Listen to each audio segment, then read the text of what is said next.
Hello my dear students, I welcome you all to Amazon academy. आज हम जो trick देख रहे हैं भाई बहुत ही ज्यादा कीमती, बहुत ज्यादा इंपॉर्टेंट है और सीधे क्वेश्चन इस पर आ जाते हैं। इनफैक्ट मैकेनिक्स का ये सोल हार्ट जैसा है। तो trick to find out relationship between velocities and acceleration of bodies in constraint motion. Constraint motion अच्छे से समझते हो, इंपॉर्टेंस भी बहुत अच्छे से समझते हो। ऐसे कंस्ट्रेंट मोशन में वेलोसिटी और एक्सेलरेशन के बीच का रिलेशनशिप, जो कि एक बहुत बेसिक चीज है, तो कैसे उस रिलेशनशिप को निकालें, आइए फटाफट से उसको देखें और समझने की कोशिश करें। पूरी मैकेनिक्स में चाहे हम न्यूटन लॉ की बात करें, चाहे रोटेशन चैप्टर की बात करें, ओवरऑल चाहे वर्क एनर्जी पावर चैप्टर की बात करें, इन कंस्ट्रेंट रिलेशनशिप्स की हमें आवश्यकता पड़ती है, जरूरत पड़ती है। और अगर किसी को ये क्लियर ना हो तो फिर वो उस वजह से क्वेश्चन अटक जाता है और ज्यादातर बच्चों को ये क्लियर नहीं होता। तो आइए समझते हैं क्या ट्रिक है, क्या है उसके लॉजिक, और किस तरह से हम इवन डिफिकल्ट एंड बहुत कॉम्प्लिकेटेड सिचुएशंस में भी हम किस तरह से वो रिलेशनशिप निकाल सकते हैं। तो मैं बहुत सारे एग्जांपल लेने वाला हूं सो दैट ये बहुत अच्छे से आपको बात समझ में आ जाए, और उम्मीद करूंगा कि इस वीडियो से आपको बहुत बहुत ज्यादा फायदा होने वाला है या फायदा होगा। आइए फटाफट से देखिए। तो बहुत ही एक छोटी सी बात है कि जब भी कंस्ट्रेंट रिलेशनशिप होगा तो ऑब्वियसली उसमें बहुत सारी स्ट्रिंग्स होंगे, है ना भी। स्ट्रिंग जो हम लेते हैं वो लाइट होती है और इनएक्सटेंसिबल होती है। लाइट होती है दैट मींस उसका मास नेग्लिजिबल है, और इनएक्सटेंसिबल है दैट मींस खिंच नहीं सकती है। चूंकि वो लाइट है और इनएक्सटेंसिबल है, हेंस वो नेट एनर्जी एक्सचेंज नहीं कर सकती है। इस बात से अगर मान लेते हैं स्ट्रिंग जिन भी ऑब्जेक्ट से, जिन भी चीजों से कनेक्टेड है ना भी, उनके जो डिस्प्लेसमेंट्स है, अगर मैं उसको एक्स से रिप्रेजेंट करूं तो स्ट्रिंग के द्वारा किया गया वर्क डन अगर मैं निकालूं, जैसे स्ट्रिंग में टेंशन है टी और वो किसी ब्लॉक से कनेक्टेड है और ब्लॉक का डिस्प्लेसमेंट होता है एक्स, तो टी डॉट एक्स का अगर मैं समेशन करूं किसी भी सिचुएशन में, किसी भी क्वेश्चन में अगर मैं टी डॉट एक्स का समेशन करूं तो क्या ये basically work done by tension होगा, और जो कि होगा जीरो, क्योंकि स्ट्रिंग ना तो कोई एनर्जी लेगी ना कोई एनर्जी देगी। इसी चीज को अगर डिफरेंशिएट कर दें तो एक दूसरी चीज बन जाएगी, summation of T dot we is equal to zero. That means power developed by the string over the entire system would obviously be equal to zero. और इसी चीज को एक बार और डिफरेंशिएट कर दें तो एक तीसरी चीज बन जाएगी, summation of T dot A is equal to zero. That means tension और एक्सेलरेशन का डॉट प्रोडक्ट होगा जीरो। तो ये वो ट्रिक है जो कि देखने में तो बहुत आसान दिख रही है पर बहुत ज्यादा यूजफुल है, और कभी कभी इसका इस्तेमाल थोड़ा सा टफ भी हो जाता है, क्योंकि एक बहुत इंपॉर्टेंट बात है जो हमें ध्यान रखना चाहिए कि ये इक्वेशंस आप जब भी लिख रहे हैं, ये तीनों ही इक्वेशन हमेशा ही ग्राउंड फ्रेम से लिखी जाएंगी। ये तीनों ही इक्वेशन किस फ्रेम से लिखी जाएंगी? ग्राउंड फ्रेम से लिखी जाएंगी। दैट मींस वो ऑब्जर्वर जिसने टेंशन देखा, एक्सेलरेशन देखा, वेलोसिटी देखा, डिस्प्लेसमेंट देखा, वो कहां होगा? वो ग्राउंड फ्रेम पर होगा। तो ग्राउंड फ्रेम के पॉइंट ऑफ व्यू से मैं तीनों इक्वेशंस को लिखूंगा और अकॉर्डिंगली काम करूंगा। तो आइए अब मैं इसका फटाफट से एप्लीकेशन, डिफरेंट क्वेश्चंस, एग्जांपल्स लेके इसका एप्लीकेशन करता हूं। पहले इजी और फिर धीरे धीरे मैं लेवल बढ़ाते जाऊंगा। तो देखो पहला क्वेश्चन उठा रहा हूं जो बहुत ही आसान है। तो ये एक स्ट्रिंग है और हम जानते हैं एक स्ट्रिंग में एक ही टेंशन होती है, हेंस इस स्ट्रिंग में जो टेंशन है वो है टी, यहाँ भी जो टेंशन है वो है टी, यहाँ भी जो टेंशन है वो है टी, और यहाँ भी जो टेंशन है वो है टी। ये पुली मासलेस है, हेंस ब्लॉक 2 को जो टेंशन आ रही होगी वो होगी 2t, है ना, क्योंकि ये पुली मासलेस है। तो आप अगर से अलग से अगर आप पुली को देखें तो ये टेंशन टी लग रही थी ऐसे, और ये टेंशन टी लग रही थी ऐसे, और जो स्ट्रिंग पुली के सेंटर से कनेक्टेड थी वो ऐसे डाउनवर्ड डायरेक्शन में, उसमें टेंशन होगी 2t, और वो स्ट्रिंग फिर इस ब्लॉक से कनेक्टेड है, ब्लॉक नंबर 2 से कनेक्टेड है, हेंस ब्लॉक नंबर 2 पर जो टेंशन लग रही होगी वो 2t लग रही होगी अपवर्ड डायरेक्शन में। एक चीज हो गई। तो हमने सबसे पहले तो टेंशन के कॉन्फ़िगरेशंस पूरे क्वेश्चन में कर लिए। अगला जो काम है, हमसे क्वेश्चन ने पूछा find the relationship between accelerations a1 a2 and a3। a1 a2 a3 acceleration ground frame से है, किसी भी डायरेक्शन में आप एक्सेलरेशंस को इमेजिन कर सकते हैं। मान लेते हैं मैं अपवर्ड डायरेक्शन में इमेजिन करूं तो मान लेते हैं थर्ड वाला ब्लॉक के पास a3 एक्सेलरेशन अपवर्ड डायरेक्शन में, इस ब्लॉक के पास a2 एक्सेलरेशन अपवर्ड डायरेक्शन में, और इस ब्लॉक के पास a1 एक्सेलरेशन अपवर्ड डायरेक्शन, जो कि ऑब्वियसली हो नहीं सकता है ना भी। तो वो अपने आप इक्वेशन सेल्फ एडजस्ट करेंगी, उसकी बिल्कुल चिंता ना करें। तो अभी अपन ने सारे डायरेक्शंस अपवर्ड मान लिए, कोई भी एक सेंस में सारे डायरेक्शंस मान लिए, और अब हम उस ट्रिक का इस्तेमाल कर रहे हैं, कौन सी? ग्राउंड फ्रेम से summation of T dot A is equal to zero. Summation of T dot A is equal to zero करो जरा, 1 पर लगाओ। तो टेंशन भी अपवर्ड है, a1 एक्सेलरेशन भी अपवर्ड माना, दोनों फोर्सेस जो हैं उनके बीच में एंगल कितना है? जीरो। तो टी डॉट ए यहां क्या बन गया? TA1। देखो देखते जाओ ध्यान से, TA1 ब्लॉक 2 पर लगाए तो ब्लॉक 2 पर टेंशन T2 है, एक्सेलरेशन A2 है अपवर्ड में, तो प्लस का 2TA2, क्लियर। और ऐसे ही 3 पर लगाए तो TA3 plus TA3 is equal to what? Is equal to zero. तो क्या रिलेशनशिप आ गया? a1 plus 2a2 plus a3 is equal to zero. a1 plus 2a2 plus a3 is equal to zero. ये रिलेशनशिप आ गया, ठीक है जी। अब अगर इसको वाकई में मुझे सॉल्व करना हो, मुझे ब्लॉक के मासेस वगैरह हो, तो फिर मैं न्यूटन की इक्वेशन और लिखूंगा, एक इसके लिए, एक इसके लिए, एक इसके लिए। राइट, और वो 3 इक्वेशंस बनेंगी और फिर अकॉर्डिंगली हम उसको सिंप्लीफाई करेंगे। ठीक है जी, समझ में आती है बात। तो अननोन कितने हैं देखो, एक तो टेंशन अननोन है और एक 3 एक्सेलरेशन अननोन है। कितने अननोन है अपने पास? 4 अननोन है, और हमारे पास 3 इक्वेशन, इन तीनों के न्यूटन लॉ की इक्वेशन तीनों की बनेगी, F = ma वाली इक्वेशन, 3 इक्वेशन वो और एक इक्वेशन हमने कंस्टेंट से बनाई, 4 इक्वेशन, पूरा का पूरा क्वेश्चन सॉल्व हो जाएगा। जनरली कंस्टेंट वाली इक्वेशन में बच्चे गलती कर देते हैं, तो अपन कंस्टेंट वाली इक्वेशंस को देख रहे हैं। अगला क्वेश्चन देखिए, थोड़ा सा एक लेवल और बढ़ा दिया, तो यहां से शुरू करते हैं। इस स्ट्रिंग में टेंशन होगी T, और वही टेंशन T यहां जाकर ऐसे लगेगी। यहां पर कितनी टेंशन हो जाएगी? 2T। वही 2T टेंशन इस 2 kg वाले ब्लॉक पर ऐसे अपवर्ड डायरेक्शन में ऐसे आएगी। फिर यहां टेंशन कितना हो जाएगा? 4T, 2T, 2T, 4T, और वही 4T टेंशन यहां पर ऐसे लगेगी। ठीक है जी, डायग्राम में जो दिखाया है 1 kg का एक्सेलरेशन A1 डाउनवर्ड डायरेक्शन में और A2 2 kg का एक्सेलरेशन A2 अपवर्ड डायरेक्शन में, इसी को लेते हुए फिर हम उसी ट्रिक का इस्तेमाल करें, summation of T dot A is equal to 0 trick का इस्तेमाल करें। तो ब्लॉक 1 kg वाले ब्लॉक के लिए टेंशन अपवर्ड है, एक्सेलरेशन डाउनवर्ड है, तो एंगल 180 डिग्री का हुआ, तो माइनस का T इंटू A1, और यहाँ देखो 4, 5, 6 और 170, तो plus of 7T into A2 is equal to 0, और A1 is equal to 7A2। ये रिलेशनशिप आ गया, A1 is equal to 7A2 का रिलेशनशिप आ गया। कौन सा ऑप्शन हो गया? C option. कितना आसान, एकदम इजी है। ठीक है जी, अब और चलिए, अब और थोड़ा सा एक और हमने थोड़ा सा लेवल बढ़ा लिया है। ठीक है जी, इस डायग्राम में उसने ये स्ट्रिंग नहीं दिखाई है, तो मैं इसको दिखा दे रहा हूं ऐसे। ये डायग्राम है, क्वेश्चन क्या कहता है? The block A is moving away from the wall at a speed v। तो block A is moving away from the wall ऐसे with a speed v and acceleration a। ठीक है जी, तो आपने बताना है velocity of b with respect to a, acceleration of b with respect to a, ये दो चीज बतानी है। तो velocity and acceleration of b with respect to a बताना है। ठीक है जी, तो velocity and acceleration of b with respect to a देखना है। तो आइए जरा स्ट्रिंग को पहले आइडेंटिफाई करें, स्ट्रिंग में टेंशन को देखें जरा। तो ये पूरी एक ही स्ट्रिंग चल रही है, देखो कहां तक, यहाँ तक। हेंस यहाँ टेंशन लगी T, यहाँ टेंशन लगी T, राइट, यहाँ पर टेंशन आया T, यहाँ भी टेंशन आया T, और यहाँ टेंशन आया T ऐसे। ठीक है, थोड़ा सा मन में अगर अपन FBD बना लें किसका? A का, तो अगर आप A का मन में FBD बनाएं, ये है A, और इसका अगर आप FBD बनाएं, ये है A, तो चूंकि ये दोनों पुली, कौन सी? ये वाली पुली और ये वाली पुली A से कनेक्टेड है, हेंस इन पुलिस पर जो टेंशन है, जैसे ये T और T, राइट, तो क्या 2T टेंशन ट्रांसफर होकर यहाँ आ जाएगी। तो A पर एक 2T टेंशन लग रही होगी, किस जगह पर? इस जगह पर, देखो ध्यान से।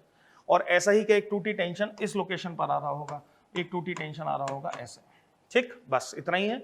और A के पास जो वेलोसिटी है वो बैकवर्ड डायरेक्शन में है ऐसे v। ठीक है जी, ये ग्राउंड फ्रेम से बनाया मैंने। ऐसे ही B का डायग्राम अगर हम ग्राउंड फ्रेम से देखें, तो B पर टेंशन T ऊपर लग रहा है, ग्रेविटेशनल फोर्स नीचे लग रहा होगा। अगर ब्लॉक A लेफ्ट जा रहा है, तो ब्लॉक B ऑब्वियसली ऊपर की तरफ मूव कर रहा होगा, तो ब्लॉक B ऐसे ऊपर की तरफ मूव कर रहा होगा किसी वेलोसिटी, मान लेते हैं VB से। और अब हम summation of T dot V is equal to 0 trick का इस्तेमाल करने वाले हैं ग्राउंड फ्रेम से। तो summation of T dot V is equal to 0 ground frame से हम इस्तेमाल करने वाले हैं। तो A पर देखें अगर, तो A पर 4T टेंशन राइटवर्ड है और V वेलोसिटी बैकवर्ड है, hence minus 4T into V, ये तो मैंने लिखा A के लिए। और अब B पर देखें तो T टेंशन ऊपर है और VB भी ऊपर है, तो plus TVB is equal to 0। Therefore VB का जो वैल्यू है वो कितना आ गया? 4V। देखो VB का वैल्यू कितना आ गया? 4V। हेंस ग्राउंड फ्रेम से B का जो वेलोसिटी है अपवर्ड डायरेक्शन में वो है 4V। पर क्वेश्चन है B का वेलोसिटी ग्राउंड फ्रेम से नहीं पूछा है, विद रिस्पेक्ट टू A पूछा है। हेंस A के रेस्पेक्ट में B को देखें तो A V वेलोसिटी से लेफ्टवर्ड दे रहा है, A के रेस्पेक्ट में अगर हम B को देखेंगे तो A का वेलोसिटी रिवर्स करके B में ऐड करेंगे। Are you with me? तो velocity of B with respect to A is obviously velocity of B minus velocity of A। यही है ना फॉर्मूला रिलेटिव वेलोसिटी का, इसका इस्तेमाल करेंगे। Velocity of B with respect to ground is 4V upward and minus velocity of A add करेंगे, मतलब V velocity उस डायरेक्शन में ऐड करेंगे। तो ये जो रिलेटिव वेलोसिटी अगर मैं इसको वेक्टर में रिप्रेजेंट करूं, तो ये तो है VB having a magnitude of 4V upward, और माइनस V वेक्टर इधर लगा ऐसे। इन दोनों का जो रिजल्टेंट है कितना हो जाएगा? √17V, √17V, जो कि इस डायरेक्शन में कुछ आ रहा होगा, है ना। हेंस A के रेस्पेक्ट में B का वेलोसिटी कितना है? B का वेलोसिटी है √17V। ठीक है जी, तो velocity of B is V with respect to A बिल्कुल ही गलत है, तो वेलोसिटी वाला ये सिचुएशन थी कि जो कि बिल्कुल गलत है। अब अगर एक्सेलरेशन पर आ जाए, तो अगर एक्सेलरेशन A है तो क्या सिमिलर एक्सेलरेशन के लिए भी आएगा? यही रिलेशनशिप एक्सेलरेशन में भी आ जाएगा, ऐसा ही डायग्राम एक्सेलरेशन का भी बनेगा। हेंस B के रेस्पेक्ट में A का एक्सेलरेशन कितना हो जाएगा? √17A। तो acceleration of B is √17A with respect to A, ये सही है। Acceleration of B is 4A, ये गलत है, और ये भी गलत है। तो राइट ऑप्शन डी बना। और ये थोड़ा सा अच्छा क्वेश्चन हो गया क्योंकि इसमें थोड़ा सा रिलेटिव मोशन भी इंक्लूड हो गया है। एक और देखते हैं, अब और थोड़ा सा एक और लेवल बढ़ा लेते हैं। तो दिख रहा है हमें एक आदमी है और वो ऐसे स्ट्रिंग को खींच रहा है यू वेलोसिटी से ऐसे, और ये कुछ डायग्राम है। क्वेश्चन कहता है system is shown in the figure, the man is pulling the rope from both the sides with a constant speed u ऐसे, then the speed of the block will be, तो what would be the speed of the block? तो obviously block will move in the upward direction, मान लेते हैं v speed से block upward direction में जा रहा है। और जो टेंशन होगी उसको देखें तो मैन के हाथ पर टेंशन लग रही होगी टी ऐसे, और वही टेंशन टी इस स्ट्रिंग में यहाँ गई होगी ऐसे, और यहाँ लग रही होगी ऐसे, और फिर वही टेंशन टी ट्रैवल करके यहाँ पहुंचेगी, तो यहाँ लग रही होगी टी ऐसे और यहाँ लग रही होगी टी ऐसे, ठीक है जी। और यहाँ जो टेंशन होगी वो होगी कितनी, 2t, और मैन के इस हाथ पर जो टेंशन होगी वो होगी 2t। देखो अब हम क्या करेंगे, हम अपनी ट्रिक का इस्तेमाल करेंगे। ग्राउंड फ्रेम से summation of t dot v is equal to 0, summation of t dot v is equal to 0। पहले अगर मैं ब्लॉक के लिए लिखूं तो 2t अपवर्ड और फिर यहां भी 2t अपवर्ड, कितना हो गया 4t, तो 4t into v, 4t into we, देखो 4t भी अपवर्ड है, v भी अपवर्ड है, एंगल बना 0 का, तो 4t इंटू वी तो बना ब्लॉक के लिए। इस मैन को देखें, अगर मैन को देखें तो मैन ये वाले हाथ पर टेंशन t लग रही है ऐसे, और ये स्ट्रिंग चल रही है ऐसे लेफ्ट डायरेक्शन में, और इधर टेंशन 2t, जो 2t टेंशन है वो 2t मैन को ऐसे खींच रही है और वेलोसिटी u इस डायरेक्शन में है ना भाई। सो यहां पर अगर देखें तो दिस वुड बी माइनस का t, दिस इज माइनस का t इंटू यू, ये तो इधर बना, और ऐसे ही यहाँ क्या बना माइनस का 2t, माइनस का 2t into U is equal to 0। Hence v का जो वैल्यू है, v का जो वैल्यू है वो कितना आ गया, वो आ गया 3u डिवाइडेड बाय 4। कौन सा ऑप्शन है ऐसा, कौन सा ऑप्शन है 3u बाय 4, ए ऑप्शन है ना भाई। हेंस ग्राउंड फ्रेम से ब्लॉक का जो वेलोसिटी है that is 3u by 4। Next question देखो और भी मजेदार। So the system shown in the figure, a man is standing on the block. There is a man who is standing on the block, and it is pulling the rope. नीचे खींच रहा है rope को. Velocity of the point of the string in contact with the hand of the man is 2 meter per second downward. तो ये जो point है, इसके पास, इस point के पास जो velocity है downward direction में, कुछ mention नहीं किया है, तो किसके फ्रेम से, ग्राउंड फ्रेम से। Hence ग्राउंड फ्रेम से उस point के पास जो velocity है that is 2 meter per second in the downward direction। एक बात हो गई। दूसरा, अब अगर हम टेंशन वगैरह को देखें तो मैन के हाथ पर टेंशन ऐसे अपवर्ड डायरेक्शन में लग रहा होगा। हेंस मैन के लिए अगर हम कहानी को लिखें तो टेंशन टी लग रहा है अपवर्ड और 2 मीटर पर second velocity downward. Hence trick है समेशन टी डॉट वी है ना, इसमें T dot we is equal to 0 is the trick. इसका हम इस्तेमाल करने वाले हैं। मैन का जो हाथ है वहां जब हम इसको लिखेंगे तो टी अपवर्ड और 2 मीटर पर सेकंड डाउनवर्ड, तो माइनस का टी इंटू 2, ये तो आया किसके लिए, मैन के लिए। अब आ जाते हैं अपन ब्लॉक पर। तो ये पूरी एक ही स्ट्रिंग है, कहां तक, यहां तक, तो उसमें एक ही टेंशन होगी, तो टेंशन टी ये रही, ऐसे लग रही है। इस पुली पर टेंशन टी ऐसे लग रही होगी, फिर टेंशन टी ऐसे लग रही होगी, इस पुली पर टेंशन टी ऐसे लग रही होगी, और यहाँ टेंशन टी ऐसे लग रही होगी। अब अगर आप ध्यान से ब्लॉक को देखें, और चूंकि ब्लॉक का मूवमेंट केवल वर्टिकल डायरेक्शन में ही हो सकता है, मैन स्ट्रिंग को नीचे खींचेगा तो ब्लॉक ऊपर की तरफ मूव करेगा ऐसे। मान लेते हैं ब्लॉक v वेलोसिटी से ऊपर की तरफ मूव कर रहा है, तो ये टेंशन अपवर्ड है, ये टेंशन अपवर्ड है, ये दोनों हॉरिजॉन्टल है, एनीवे कट गए, और ये टेंशन डाउनवर्ड है ना भाई। हेंस अपवर्ड टेंशन बचा t, so this plus t into v is equal to 0, और v का जो वैल्यू आ गया that is 2 metre per second. ये हो गया आंसर। कौन सा ऑप्शन है ऐसा, बी ऑप्शन है ऐसा, 2 metre per second, simple right. और देखिए अगला क्वेश्चन देखिए, ये तो बहुत ही बेहतरीन है, बहुत ही अच्छा क्वेश्चन है, और ज्यादातर स्टूडेंट इस क्वेश्चन को गलत कर देंगे। थोड़ा सा और लेवल इसका बढ़ा लिया है हमने, तो ऐसी ऐसी स्टोरी है। पहले क्वेश्चन को आराम से देखो। System is shown in this figure and the wedge is moving towards left with a speed of 2 meter per second. Then the velocity of the block will be. तो what would be the velocity of the block? तो ये भाई साहब 2 metre पर second से जा रहे हैं और ब्लॉक का वेलोसिटी मुझे चाहिए। ठीक, एक बात तो बिल्कुल पक्की है कि ब्लॉक का velocity with respect to A, या relative velocity of block with respect to A की अगर अपन बात करें, तो वो जो रिलेटिव वेलोसिटी है, वो रिलेटिव वेलोसिटी ऐसे अपवर्ड डायरेक्शन में होगा। ये इधर जाएगा है ना भाई, तो क्या ये इधर मूव करेगा, तो वो जो ब्लॉक है वो ऊपर की तरफ जाएगा। मान लेते हैं यू आर रिलेटिव वेलोसिटी से block with respect to wedge A ऊपर की तरफ मूव कर रहा है। ठीक है जी। अच्छा, एंगल नहीं दिया है तो मान लेते हैं कि ये जो एंगल है, ये एंगल है थीटा। और अब हम जिस कंसेप्ट का इस्तेमाल करेंगे वो है, अगेन जो ट्रिक है वो है summation of T dot we is equal to 0, किसके फ्रेम से, ग्राउंड फ्रेम से। Summation T dot we is equal to 0 from ground frame. तो आ जाओ, पहले अपन ए की बात करते हैं। तो ए पर जो टेंशन है, इस पूरी स्ट्रिंग में एक ही टेंशन होगी टी, तो टी टेंशन ऐसे लग रही होगी, एक टी ये लगा, फिर चलते गए कहाँ, यहाँ, तो एक टेंशन टी ऐसे, फिर एक टेंशन टी ऐसे, फिर एक टेंशन टी ऐसे, और एक टेंशन टी ऐसे। तो अगर मैं ए को देखूं तो ए पर जो टेंशन आ रहे होंगे तो वो ये सारे टेंशन होंगे जो कि आपको डायग्राम में दिखाई दे रहे हैं। क्या आप मेरी बात समझ पा रहे हैं? अच्छा, चूंकि ए का मूवमेंट हॉरिजॉन्टल है, हमें केवल डॉट प्रोडक्ट करना ही है, हमें केवल हॉरिजॉन्टल टेंशन से मतलब है। तो ये वाला टी और ये वाला टी तो कैंसिल आउट कर गया, this T and this T cancels out, ये दोनों वर्टिकल में कैंसिल आउट कर गए। हेंस इस टी का हॉरिजॉन्टल कंपोनेंट बचेगा, ये एंगल थीटा है तो यहाँ भी एंगल थीटा हो जाएगा, कितना? T cos theta, left direction में।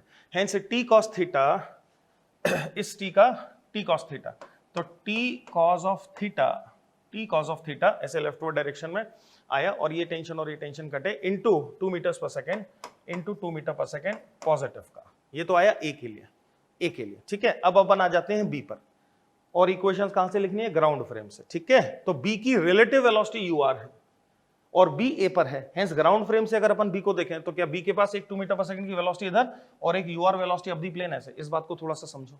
ग्राउंड फ्रेम से अगर हम बी को देखें, ग्राउंड फ्रेम से अगर हम बी को देखें, ये बी है, तो क्या बी के पास एक वेलोसिटी तो यूआर अप द प्लेन है ही, वो तो है रिलेटिव वेलोसिटी। और क्या जो ए की वेलोसिटी है 2 मीटर पर सेकंड, क्या वो भी बी के पास ग्राउंड फ्रेम से होगी 2 मीटर्स पर सेकंड? सही है, करेक्ट है। मैंने इसका इस्तेमाल किया कि velocity of B with respect to ground, velocity of B with respect to ground is velocity of B with respect to A plus velocity of A with respect to ground. इसका इस्तेमाल किया। Velocity of B with respect to is U R vector and velocity of A with respect to ground is 2 metre पर second in the leftward direction, ठीक है जी। अच्छा, और ground frame से ही B पर हम टेंशन देखें तो क्या बी पर जो टेंशन लग रही है क्या वो अप द प्लेन लग रही है ऐसे, और हमें करना है टी डॉट वी, राइट। तो एक काम करते हैं, बी के पास जो वेलोसिटीज हैं उनका अप द प्लेन कंपोनेंट तोड़ते हैं। तो ये तो पहले से ही अप द प्लेन है ही, ये जो 2 मीटर पर सेकंड है इसका कंपोनेंट तोड़ते हैं ऐसे, ठीक है जी। If this angle was theta, this angle as well as theta, hence 2 cos theta in the downward direction. Hence up the plane B के पास क्या वेलोसिटी हुई? ur minus 2 cos theta, right. ur minus 2 cos theta, are you with me? और tension t है ही, so this plus tension t into ur minus of कितना? ur minus of 2 cos theta, ur minus of 2 cos theta,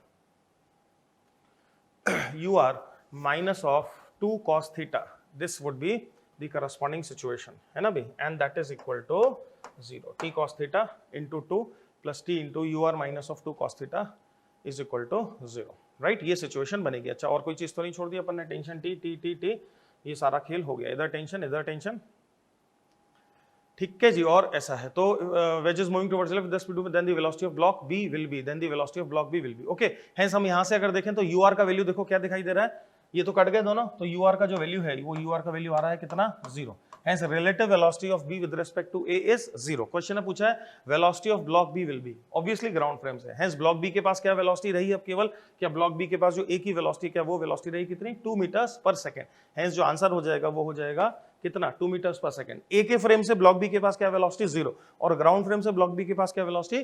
2 metre पर second. थोड़ा मजेदार है ना, unbelievable type का लग रहा है। ये पूरा का पूरा सिस्टम ऐसे खिसकता जाएगा और ए के रिलेटिव बी नहीं चलेगा, ए के रिलेटिव बी नहीं चलेगा। Are you with me? A के रिलेटिव भी नहीं चलेगा। इसको ऐसे भी समझ सकते थे कि जितना ये इस तरफ खिसका है ना भी, उतना ही ये स्ट्रिंग एलोंगेट हो जाएगा, हेंस बी ए के रिलेटिव रेस्ट पर रहेगा। Very interesting result.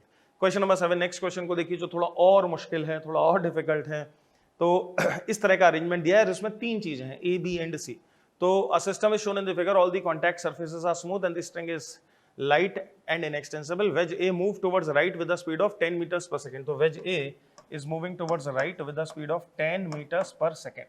Tough question है, अच्छे से देखो।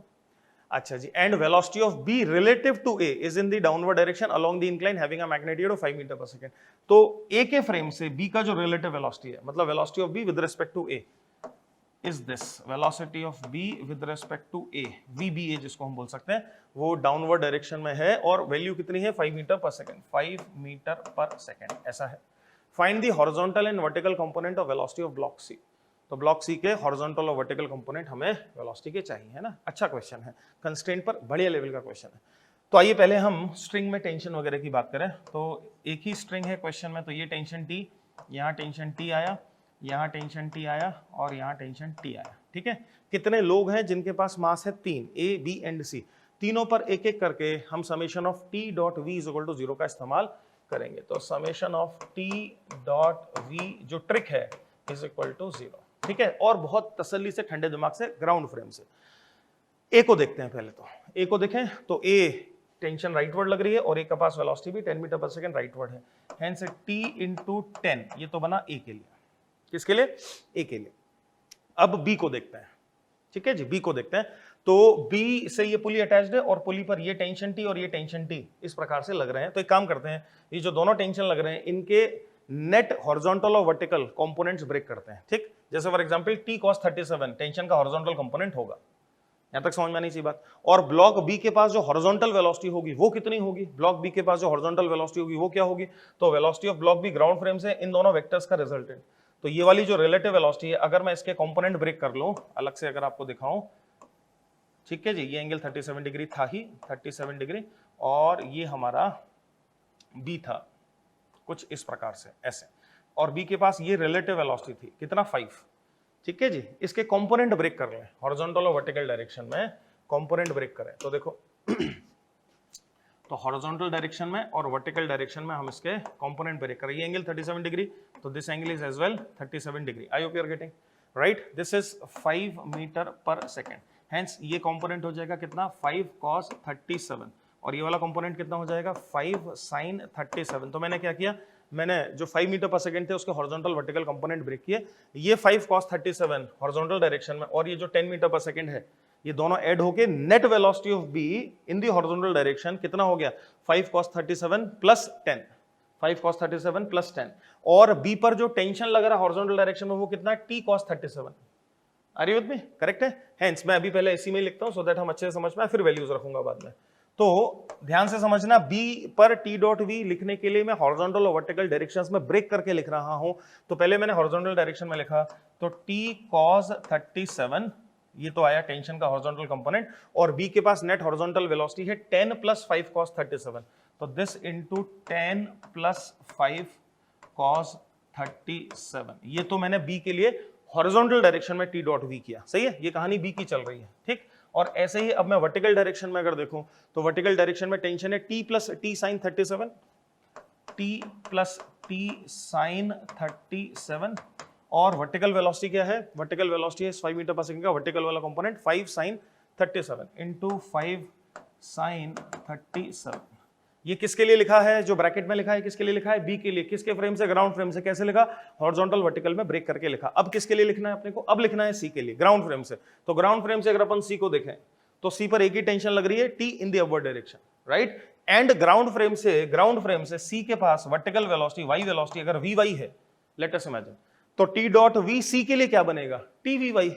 सो plus T times of V Y is equal to 0। क्या ये क्वेश्चन आपको समझ में आ रही है ना? करेक्ट है, ये क्वेश्चन बनी। अब हमें cos 37 sin 37 वगैरह वगैरह की वैल्यू सब्स्टिट्यूट करनी पड़ेंगी। तो ये अगर राइट एंगल ट्राइंगल है, ये 37 डिग्री है ना भाई, तो ये हो जाएगा 5, ये हो जाएगा 3, ये हो जाएगा 4। सारी वैल्यूज में सब्स्टिट्यूट कर सकता हूँ, cos 37 sin 37 एवरीथिंग, और टेंशन टी कॉमन लेके कट जाएगा। तो टेंशन टी को सब में से, ये वाला टेंशन टी, ये वाला टेंशन टी, ये दोनों में से कॉमन आया और ये कॉमन आया, ये तो हट गया। अब देखो क्या बचा। अब जो अपने पास बचा है वो है देखो यहां से बचा 10, तो 10 प्लस यहां से देखो क्या बचा cos 37, और cos 37 का वैल्यू कितना 4/5, हेंस 4/5 तसल्ली से चलना नहीं तो गड़बड़ हो जाएगी, into 10 plus 5 cos 37, 10 plus of 5 cos 37, cos 37 is obviously 4/5, ठीक है। कहां तक लिख लिया? यहां तक लिख लिया। Plus 1 plus 1 sin 37, 1 plus 1 sin 37, sin 37 is कितना 3/5, तो 1 plus 3/5, 1 plus 3/5 multiplied by 5 sin 37, that means 5 into 3/5, 5 into 3/5, सही है जी, इज इक्वल टू, उस तरफ चले जाएंगे तो minus v Y, so this is equal to minus v Y, है ना। हमें तो मैग्नीट्यूड चाहिए था, इसको सिंप्लीफाई कर लेते हैं। तो देखो ये 5 और ये 5 कैंसिल हुआ, ये 10 प्लस 4 बना 14, ठीक है जी, और 14 इंटू 4, राइट। तो 10 plus this is 10 plus 14 into 4 कितना 56 डिवाइडेड बाय, नीचे में 5 है ही, प्लस उधर से देखो क्या आया, ये वाला 5 और ये वाला 5 कटा, 5 प्लस 3 8, और 8 3 24, 24 डिवाइडेड बाय कितना 5, ठीक है जी। अब एलसीएम ले लेते हैं, तो 50 प्लस 56 प्लस 24, तो 56 और 24 कितना हुआ 5 6 7 और 80, 80 plus 50, 80 plus 50, 8, 9, 10, 11, 12, 13, 130.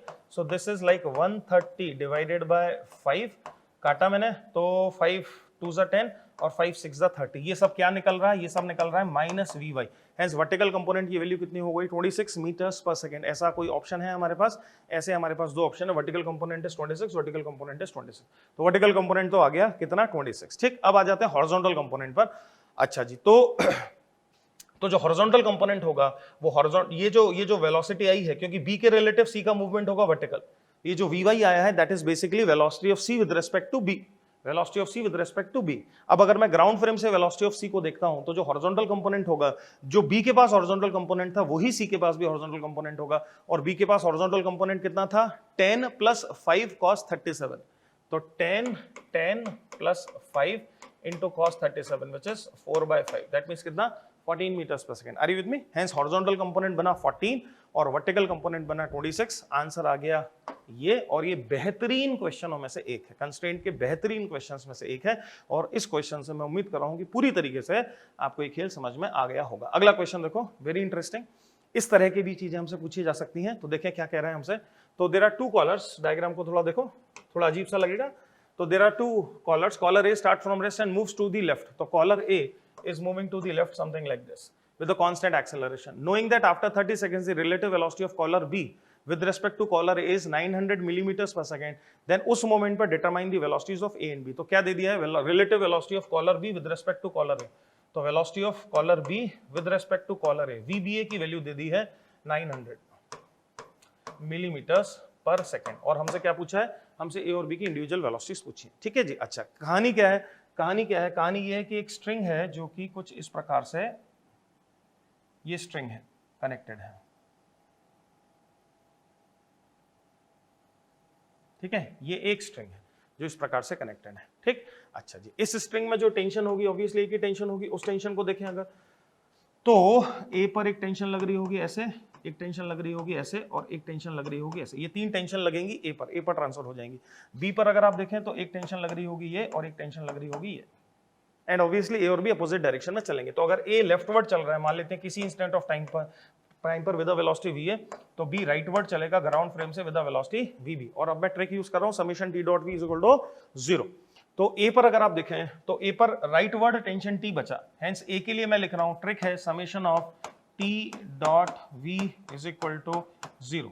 ए के लिए जब मैंने लिखा तो बना minus t into v a, तो माइनस का टी इंटू वी ए, ये तो बना ए के लिए. और जब बी के लिए लिखा तो 2t into v b plus 2t into v b is equal to 0, which clearly means v a is equal to 2vb, which clearly means v is equal to 2vb. और relative velocity एक दूसरे के opposite direction में है. relative velocity 900 है और va 2vb है. तो velocities कितनी हो गई? vb कितना हो गया? vb हो गया 300, va हो गया 600, ताकि 600 300 मिलके हो जाए 900. तो vb हो गया है, vb की जो वैल्यू है दैट इज 300 और va की वैल्यू है 600 मिलीमीटर्स पर सेकेंड. आंसर है हमारा बी. समझ पाता है? आखिरी क्वेश्चन, लास्ट क्वेश्चन. अगेन बड़ा कॉम्प्लिकेटेड सा डायग्राम बनाया हुआ है और हमसे देखो क्या पूछा है. तो in the arrangement shown mass of the block is m. तो this is a block whose mass is capital M. ऐसा, और अजीब अजीब सी चीजें दिखाई दे रही हैं मुझे. Assuming all the pulleys to be massless and frictionless, strings to be inelastic, and R1, R2, R3 are the light supporting rods, then acceleration of point P will be. Acceleration of this point P will be. तो acceleration चाहिए. और आपने क्या किया? आपने सीधा F force लगाकर खींचा है. तो मैं उम्मीद कर रहा हूं कि आप जानते हैं कि अगर आप स्ट्रिंग पर सीधे ही फोर्स लगाकर खींचोगे तो वही टेंशन बन जाएगा. हेंस इस स्ट्रिंग में ये वाली जो स्ट्रिंग है, इस स्ट्रिंग में जो टेंशन होगा वो F के इक्वल होगा. सही है? तो इस स्ट्रिंग में जो टेंशन है वो F है. ठीक है जी. तो इस पुली पर F ऐसे लग रहा होगा और F ऐसे लग रहा होगा. राइट. हेंस यहां पर जो टेंशन जनरेट होगा that would be like 2F, और यही 2F एक ही स्ट्रिंग में चलते चलते चलते यहां तक पहुंचा. यहां बना कितना? 2F. समझ में आना चाहिए. अच्छा जी. फिर ये जो दो स्ट्रिंग है इनमें जो टेंशन आएगा वो होगा F ईच. स्ट्रिंग्स जो पुलीज हैं वो मासलेस है, और यही फिर F यहां पहुंचेगा और इस पर F लगेगा ऐसे और इस पर F लगेगा ऐसे. कोई मुझसे पूछे what is the acceleration of capital M, तो acceleration of capital M would be nothing but 2F by capital M. पर उसने ये नहीं पूछा है. उसने क्या पूछा है? उसने पूछा what is the acceleration of point P. तो अगर हम कैपिटल एम और पॉइंट पी के एक्सेलरेशंस में रिलेशनशिप निकाल सकें तो मजे से कर सकते हैं, जो कि कंस्टेंट से बड़े आराम से निकल सकता है। पॉइंट पी पर, पॉइंट पी को अगर आप देखें तो टेंशन जो एफ है वो लग रही होगी ऊपर की तरफ, hence F into acceleration of point P, F लग रहा है ऊपर की तरफ और पॉइंट पी का एक्सेलरेशन है डाउनवर्ड डायरेक्शन में, तो माइनस एफ इंटू एपी, और मैं इसके लिए लिखूं तो टेंशन है 2f into acceleration of capital m and that should be equal to 0। क्या ट्रिक का इस्तेमाल किया? Summation t dot a is equal to 0 trick का इस्तेमाल किया। हेंस p पॉइंट का जो एक्सेलरेशन है that is equal to 2 times of acceleration of capital m। Hence the answer become 4f divided by capital m, जो कि कौन सा ऑप्शन है? 4f divided by m, which is your option number c. अरे with me, correct है। तो कभी कभी वो पजलिंग डायग्राम बना सकता है। ये 2 क्वेश्चन मैंने इसलिए उठाए हैं सो दैट मैं समझा सकूं कि पजलिंग चीजें भी बनाई जा सकती है। तो ये सारी तरह की वेरिएशन है जो पॉसिबल है कंस्टेंट रिलेशनशिप को लेते हुए। तो उम्मीद कर रहा हूं कि इस वीडियो से आपको इमेंस अमाउंट ऑफ फायदा हुआ होगा, और अब जब आप मुड़कर मैकेनिक्स के वापस क्वेश्चन देखेंगे तो आपका कॉन्फिडेंस भी बूस्ट अप होगा और काफी चीजें आपसे हो जाएंगी। ठीक है बच्चों, thank you very much, happy learning. For detailed videos, daily practice problems and live chat, visit academy.amazon.in or download the app.